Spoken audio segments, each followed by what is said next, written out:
మన ప్రభువైన యేసుక్రీస్తు నామమున అందరికీ ప్రైజ్ ది లార్డ్.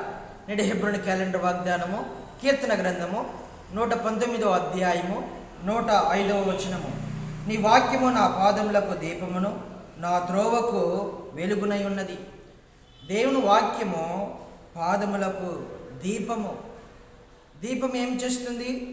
చీకటిలో ఉన్నటువంటి వారిని వెలుగులోనికి నడిపిస్తుంది, దారి చూపిస్తుంది, వెలుగులోనికి నడిపిస్తుంది, చీకటి నుంచి తొలగిస్తుంది. నా త్రోవకు వెలుగై ఉన్నది. తన త్రోవలో వెలుగు ఉంటుంది. ఎవరి త్రోవలో? వాక్యము ద్వారాగా జీవించేటువంటి వారి త్రోవలో, వాక్యము ద్వారాగా నడిచేటువంటి వారి యొక్క త్రోవలో వెలుగుగా ఉంటుందంట. కాబట్టి ఉదయకాల సమయంలో మనము దేవుని వాక్యానికి ప్రాధాన్యత ఇవ్వాలి. దేవుని యొక్క మనసును తెలుసుకున్నటువంటి వారముగా ఉండాలి. ఆది యందు వాక్యము నుండి వాక్యమే దేవుడై ఉన్నాడు. దేవుని యొక్క వాక్యము, దేవుడు ఏ ఆలోచనలు ఏ తలంపులతో ఉన్నాడో వాక్యము ద్వారాగా మనకు బయలుపరుస్తూ వచ్చినాడు దేవుడు.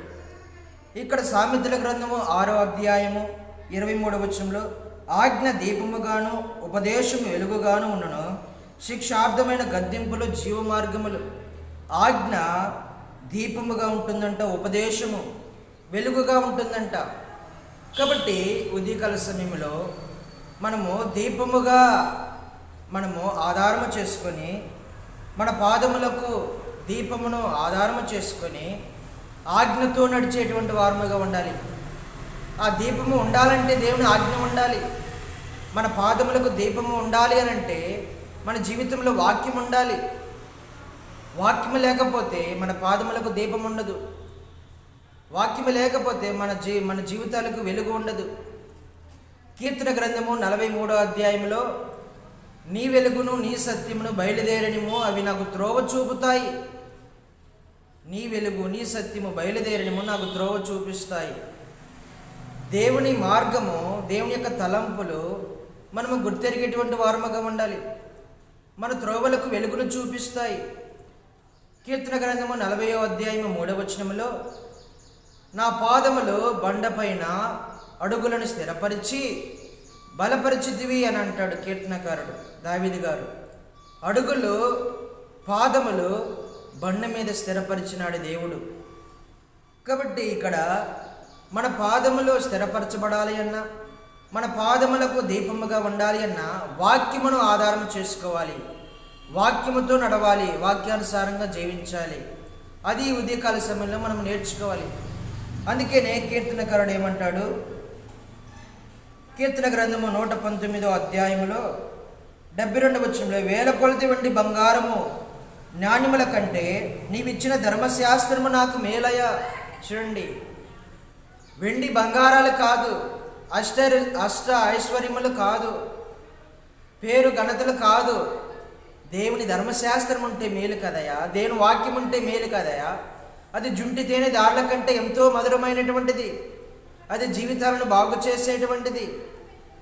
గొప్ప ఐశ్వర్యం కంటే, గొప్ప అనేకమైనటువంటి ధనలము కంటే మంచి పేరు సంపాదించుకోవటము మంచిది అని మనకు సామెతల గ్రంథము 22వ అధ్యాయము 1వ వచనంలో మనం చూస్తూ ఉంటాం. మంచి పేరు కావాలి. ఈ పేరు ఎలాగ వస్తుంది? ధర్మశాస్త్రాన్ని బట్టి వస్తుంది, వాక్యాన్ని బట్టి వస్తుంది.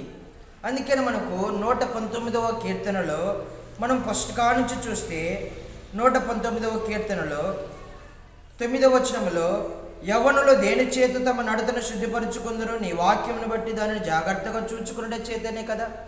వాక్యము మారుస్తుంది, ప్రతి ఒక్క బిడ్డను మారుస్తుంది, వారి నడతలను మారుస్తుంది, వారి జీవితాలను సరిచేస్తుంది, వారి బ్రతుకులను మారుస్తుంది. దీపము కంటే ముందు ఆజ్ఞ ఉండాలి. ఆ ఆజ్ఞ వాక్యముతో నడిచినటువంటి వారముగా ఉంటే మన జీవితాలను సరిచేస్తుంది, మంచి నడవడికలో నడిపిస్తుంది, మంచి దారిలోనికి నడిపిస్తుంది, మంచి వెలుగు కలిగినటువంటి త్రోవలోనికి నడిపిస్తుంది. కాబట్టి మనము ఇలాగా వాక్యము మీద ఆధారపడేటువంటి వారముగా ఉండాలి.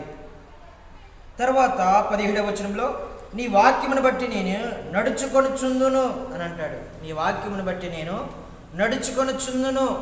వాక్యమును బట్టి నడవాలి. మనము వాక్యముతో నడవాలి, వాక్యముతో సహవాసం చేయాలి, వాక్యమును ధ్యానించాలి, వాక్యమును నెమరేసుకోవాలి, వాక్యమును ధ్యానించాలి. అలాగ ఉన్నప్పుడు మనము వాక్యముతో నడిచేటువంటి వారముగా ఉంటాం. ఇక్కడ మనం ఇంకా చూస్తే 119వ కీర్తన 25వ వచనంలో, నీ వాక్యము చేత నన్ను బ్రతికింపుము, నీ వాక్యము చేత నన్ను బ్రతికింపుము అని అంటున్నాడు. తర్వాత ఇంకా మనము చూస్తే చూడండి 50వ వచనంలో, 119:50వ వచనంలో, నీ వాక్యము నన్ను బ్రతికించి ఉన్నది, నా బాధలు ఇదే నాకు నెమ్మది కలిగించుచున్నది. దేవుని వాక్యము బ్రతికిస్తూ ఉంటుంది. దేవుని వాక్యము నెమ్మదినిస్తుంది. దేవుని వాక్యములో జీవం ఉన్నది, దేవుని వాక్యములో సత్యం ఉన్నది, దేవుని వాక్యములో మాధుర్యం ఉన్నది. జుంటె తేనె దానల కంటే ఎంతో మధురమైనటువంటిది. జుంటె తేనె దారుల కంటే ఎంతో మధురమైనటువంటిది. కాబట్టి వాక్యము బ్రతికిస్తుంది, వాక్యమును నెమ్మదినిస్తుంది. వాక్యముతో నడిచేటువంటి వారు ఎలాగుంటారు? త్రోవలో వెలుగుగా నడిచేటువంటి వారుగా ఉంటారు. చీకటి నుంచి బయటకు వచ్చి వెలుగులో నడిచేటువంటి వారుగా ఉంటారు. తర్వాత మనము చూస్తే ఇంకా 119వ కీర్తన 57వ వచనంలో, నీ వాక్యమును అనుసరించి నడుచుకుందని నేను నిశ్చయించుకొని ఉన్నాను. వాక్యము ద్వారాగా నడుచుకోవాలని నిశ్చయించుకొని ఉన్నాడంట. మనము ఈ లోకములు ఎలాగా జీవించాలో మనము ఒక ప్లానింగ్ ఉంటుంది, నిశ్చయిత ఉంటుంది. కానీ దావీదు గారికి ఏం ప్లానింగ్ ఉందండి? వాక్యానుసారంగా నడిచేటువంటి నిశ్చయిత కోరుకుంటున్నాడు. వాక్యముతో ఎలాగా జీవించాలని కోరుకుంటున్నాడు. చూడండి, దైవికమైనటువంటి ఆలోచనలకు భౌతిక సంబంధమైనటువంటి ఆలోచనలకు ఎంత వ్యత్యాసం ఉంటుందో.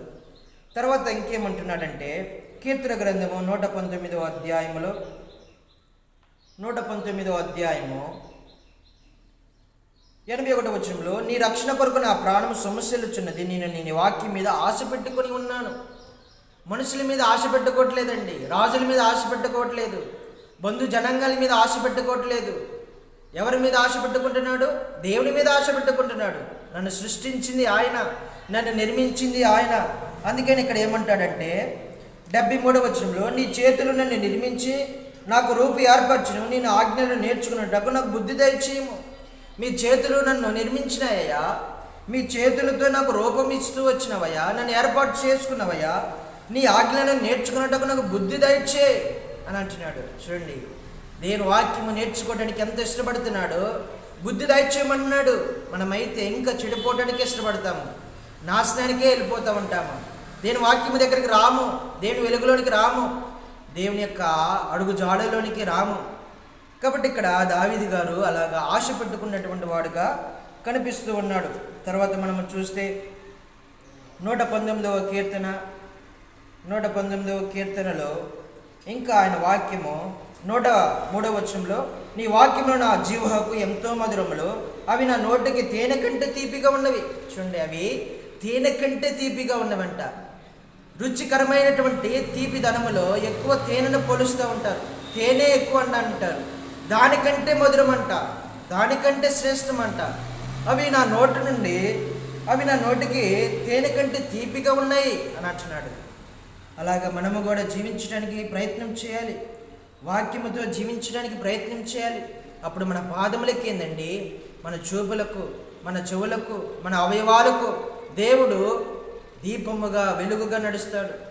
అందుకని మత్తయి సువార్త 6వ అధ్యాయంలో, నీ దేహమంతా వెలుగుమయముగా ఉంటే అలాగా నీ యొక్క చూపు కూడా మంచిగా ఉంటుంది. నీ దేహమంతా చీకటమై ఉంటే నీ చూపు కూడా చెడిపోయినటువంటిదిగా ఉంటుంది అని అంటాడు. కాబట్టి వాక్యము ఉంటే వెలుగుగా ఉంటాము. ఎందుకని? అది ఆజ్ఞ ఎలాగ నడిపిస్తుందో ఆజ్ఞ ద్వారాగా మనము నడవాలి. దీపము అనగా ఆజ్ఞ. ఆజ్ఞ ప్రభువైన యేసుక్రీస్తు వారు ఆజ్ఞ ఏది చెబుతాడో అలాగ నడిస్తే మన పాదములకు దీపముగా ఉంటుందంట వాక్యము. వాక్యము మనల్ని నడిపిస్తుంది అడుగుజాడలోనికి.